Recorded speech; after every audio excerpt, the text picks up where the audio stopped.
if you look at the business of myTVS, and the reason I'm calling myTVS is the brand of key mobility, the part. We've been having a very good year.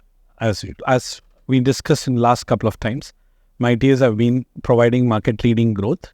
We're growing at least a CAGR of around 30% year on year, and we expect that to continue for next couple of years. No change in that. We launched a project, Mobility for All, some time back. We say around 6 months back in September timeframe. I'm very happy to share with you that Mobility for All has taken in creating India's largest ecosystem far more significantly than before, with now reaching around the 35,000 garages across the country. And our franchisees among the retail segment, we had around 20,000 retailers on the platform. We now almost expect to cross 2,000 franchisees in PathSmart by next year. And with this and in the growth of fleets, what we are seeing, I think the market has taken the new business model, I would say the digital business model, fairly in open way. And they see a lot of value because the platform at the end of the day delivered a value proposition to each constituent.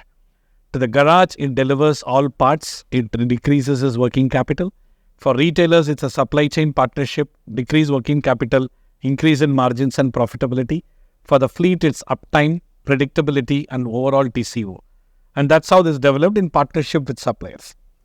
But in the last 3 months, and I would say it will continue for the next 1 year, we extended the Mobility for All in evolving myTVS from a platform ecosystem to a networked model. What essentially it means is, because we have become the largest ecosystem, what value we provide to manufacturers is a complete visibility and disruption of supply chain, which means we bring all the consumption part, being personal mobility customers, retailers, garages, fleets, corporates, all into the platform and connect them with the manufacturers digitally. This has really helped them to get data, visibility of consumption, therefore develop new products or increase market share, and which we have delivered. And we saw 2 pilots last year with Delphi, brands like Delphi and Mahle, who came in and said, can you be our supply chain partner for across the country or for identified regions? And I would say the maturity is now becoming stronger to say, can we create a model in which we are not only the platform for us, but create a network, an open mobility network in which multiple network partners can come in and increase the market share through the visibility. Which means the benefit to myTVS, it acquires customers at less differential cost. At the end of the day, deliver value proposition to the network partners through our digital solutions, through our loyalty programs, through our processes and technology, what we can deliver to them. And obviously market share through increase of products and services. And that's the premise when we launched the cloud. And I would say today we have seen a signing of yet another network partner. And here I want to say it's been with Man & Hummel with the Filtron brand.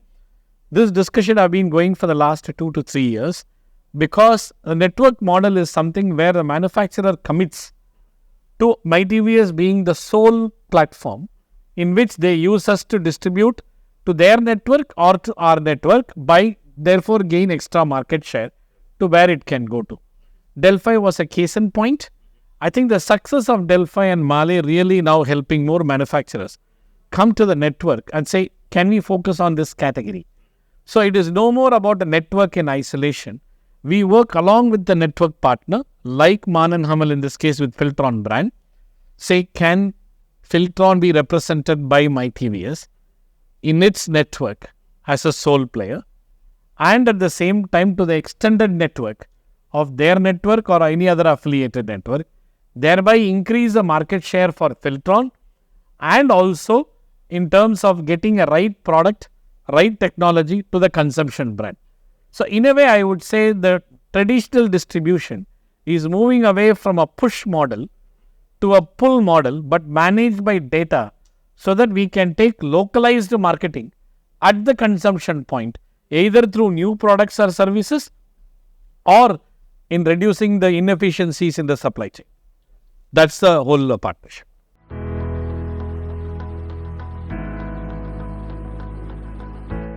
Man & Hummel is recognized as a global leader in the filter business globally.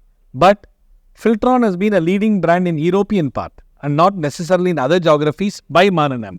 Because most of these manufacturers have multiple brand strategies for different markets, because the way they evolved with their OEs. So to that extent, Filtron is a global European leader, even more than Mann+Hummel in certain markets of Europe. And that's why when the option came, do we take an existing brand or do we launch a new brand which is known globally for both its quality and penetration with the OE, but bring it into India? And we prefer to do that because one, there is no legacy, and therefore your positioning becomes perfect. And second, Filtron comes with latest technologies. For just example, we were just reviewing the product portfolio. One of the portfolio, it comes and says, can I provide a filter, cabin filter, which can help managing less than PM of 2.5 inside the car. So now you are able to manage not just a filtration process, the hygiene in the car, or the safety. And post-pandemic, I think this has become more critical. So you're essentially combining purifier and filtration into a product, and which is significant for fleet customers in India because the driver spends most time in the fleet. So that is how we said, let's take which has no legacy and therefore an ability to drive in the consumption points in much more stronger fashion and without the burden of any existing practices or norms. So when we discussed the whole model, they were very comfortable. And they said, now they brought Filtron brand to India primarily because of myTVS. Otherwise also they could have launched, but I think they accelerated it and brought it with us, and therefore we are now taking it across the country.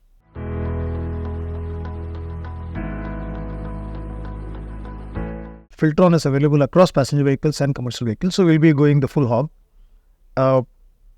Just to add, if I were to go back a couple of sentences to what Mr. Raghavan said, Filtron is one of the most popular brands in Europe, the Middle East and Africa.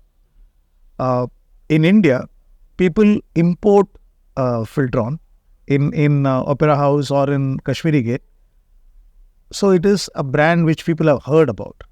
But then Filtron working along with us, or M&H working along with us, is a validation of the good work that the PartSmart team has been doing, or reach out to the garages to promote the brand. So it's a good story in itself, and that's why we said that we will launch it across the PV segment and the CV segment. There is no first phase, second phase here. We're launching all at one go. And one other point which I want to specifically call out is that this is the only filter brand that I know of which has color-specific packaging for each of the segment. So they have a separate color for cabin, they have a separate color for oil, they have a separate color for water, it's air. So that's a huge differentiator at a retailer shelf space. Even if his shop guy were to change, there's a possibility of the wrong part number going out. But here, because you have a color identification, it becomes that much more easier. So a lot of good, small, innovative things done by them.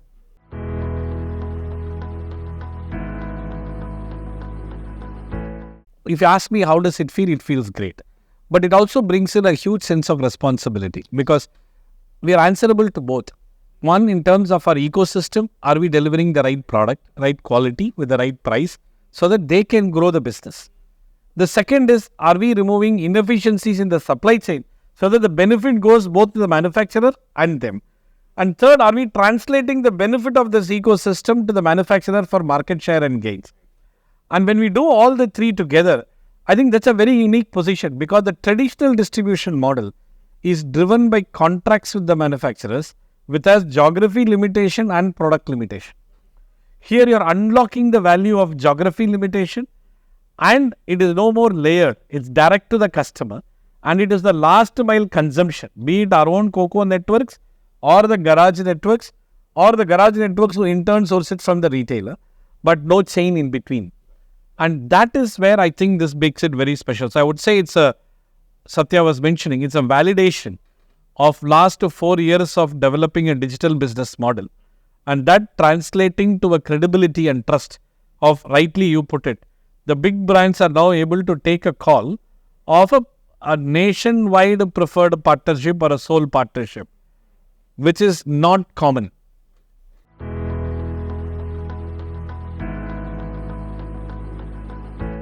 As a product category, it's a common category. Okay.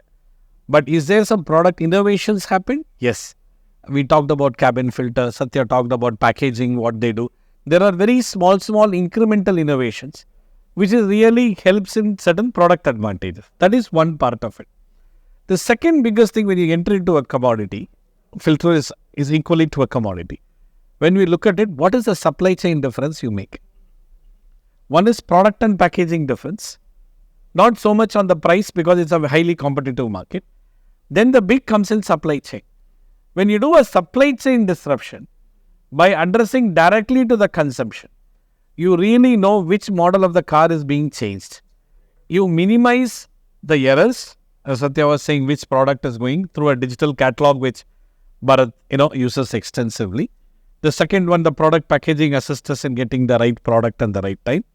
And our own fulfillment ability and the delivery ability to deliver within 4 to 6 hours across the country gives an immense thing that the last mile supply chain don't have to stock. Yeah, I think the biggest differentiator is the digital supply chain. And because of this, how do you reduce a layer to go to the last mile? And third, add it to the data to do a last mile marketing. So you can now not drive the marketing through a retail network or a distribution network. You drive it through applications within the consumption network. For a fleet, it's very different. For a shared hailing taxi segment, it's very different. For a personal mobility customer, it's different because these customers are different. I would say the biggest transformation we are going to see is moving this automotive from an automotive to consumer goods, which is what this kind of partnerships and network model will move because of the data. So what myTVS is doing is actually transforming this landscape, from the constraints-driven approach or an opaque distribution-led approach to a completely open consumer-driven approach.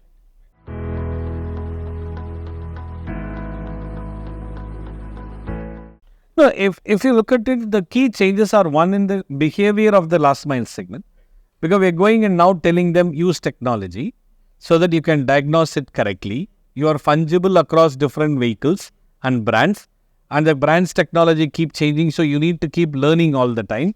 I think that's the first cultural change. And I would say because they are livelihood entrepreneurs and their business and life and cash flow and school fees of the children depends on this, they respond extremely positively. So I don't see a challenge in that. And that is one, that's a challenge to overcome, but it's not a significant challenge, the part.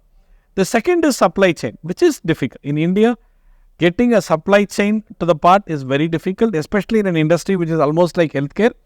Multiple brands available, the data and information flow is not public.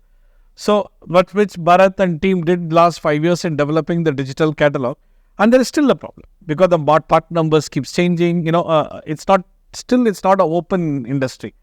That I would say we have overcome to a large extent, but the challenge still remains. That is more from data and information. Third is the physical delivery. This is not a high margin industry. How to deliver this entire thing within a manageable cost in which your P&L can allow is where you need to innovate and develop it, partly through technology, partly through innovative delivery model. We continuously iterate our supply chain from traditional distribution model to a warehouse logistics model, more warehouses, more network. Now we are learning from quick commerce companies to say, how do they manage it? If they can manage it, can't we manage it? And we are piloting a few of those quick commerce initiatives to say, can we bring that to automotive industry, which you will hear in the near future. So those are all the challenges and learnings and how we continuously innovate to deliver to them so that the last mile should not stop. Because he is a livelihood entrepreneur. And this, the manufacturers see a large value. Because an inventory saved in the pipeline is inventory saved for their production. They can use their production lineup more efficiently with the seamless data flow. Again, it's a growing because aftermarket has been viewed as an extension of OE. Now, I think they're considering aftermarket as an aftermarket in itself. But I think that's the change which they are going through. So, to that extent, yes, we are creating a big cultural change. There are challenges, but our growth now validates that the changes are well received. Otherwise, we wouldn't have managed this kind of growth.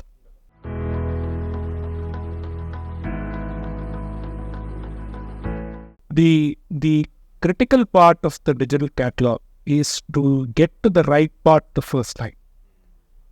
In effect, the data richness that needs to be there in terms of the vehicle information, the cross-referencing with respect to various other part numbers is what we work on.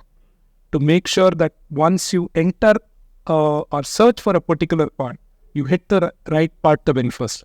That is the crucial thing that we work on, for which we have a very competent team of category managers who know brands in and out, who know the parts in and out, who create this data richness within the catalog so that any end user reaches the part absolutely perfectly the first time.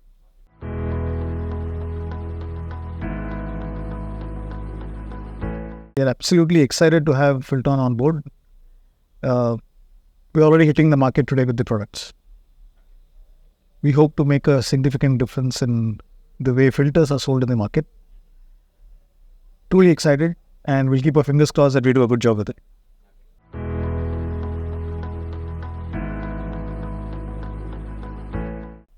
See, as he said, our whole directive is to make the network model reach its full potential. Okay. So we all used to hear public cloud, private cloud, and I would say we are the largest private cloud in automotive space with the kind of data which we are putting in together and learn analysis. But the future is all about how many network partners can come in what categories, and how do we bring down the cost of acquisition for everybody significantly and help all partners monetize it in such a way the end customer gets his value. So we would love to say something is, can we take the network model from India to identified countries out of the globe?